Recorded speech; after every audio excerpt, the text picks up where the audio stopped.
She told me over coffee. No tears, no remorse, just a flat, almost indifferent tone. I'm leaving. I'm with Mark now. I'm moving in with him and my parents. Her parents, who had been staying in my guest room for the past 3 months while I worked to clear their $190,000 debt. Debt I finally paid off just yesterday.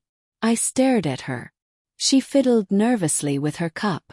I think she expected me to yell or plead. Instead, I replied calmly, "Then all of you need to leave."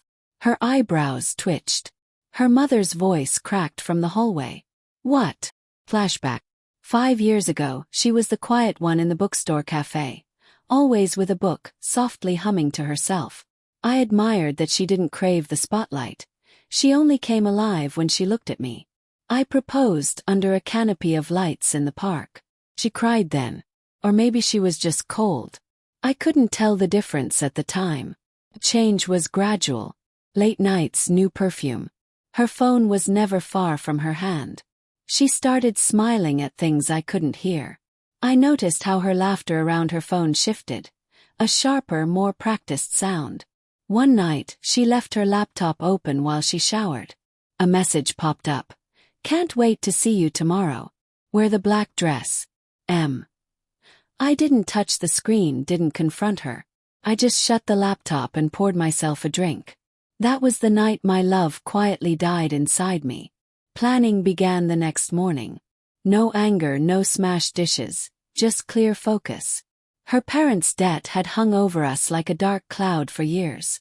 She begged me to help them, saying they couldn't breathe under it. I agreed, but on one condition. She would never know and everything would go through me. I contacted my lawyer. We revised the loan agreement I was about to pay off. Quietly, I secured liens on her parents' house and car as part of a debt restructuring clause. She never read the documents. Neither did they. While she spent evenings out with friends, I met with a private investigator. Within a week I had photos, call logs, even hotel receipts. All neatly time-stamped, all damning. Waited. Yesterday, I wired $190,000. Her parents hugged me. Her father actually cried. My wife kissed my cheek. I almost laughed. That night, I left the signed property transfer papers locked in my desk drawer.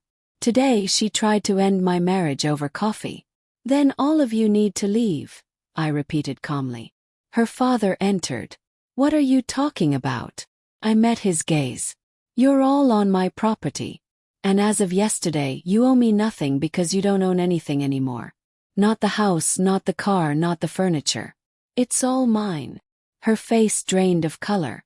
She looked at me as if seeing me for the first time. Leaned back. "The moment you step out that door, you'll be trespassing." Her mother began shouting. Her father demanded to see the paperwork. I told him to check the county records.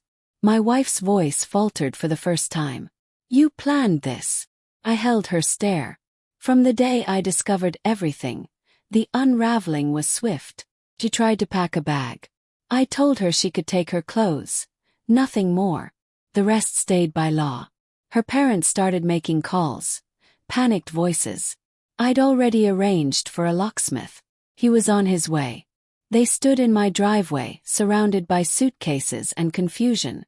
When reality hit, they had no home to run to. The other man had no room for 3 extra people and all their problems. Mark called me that night trying to threaten me. I let him vent, then reminded him to check his company's policy on relationships with subordinates. I'd sent HR a detailed file earlier that day. 2 weeks later he was unemployed. I didn't hear from her again for months. She emailed once asking if we could talk. I archived it unopened. Her parents eventually sold their car, my car, to pay rent somewhere. I didn't care. Now, whenever I sit in that kitchen, I think about how she looked when she realized she had underestimated me.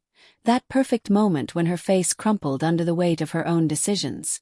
That was my closure. Justice doesn't always roar. Sometimes it quietly signs papers, sets dates and waits. And when the waiting ends, you watch them walk away, and you don't look back. Ask ChatGPT.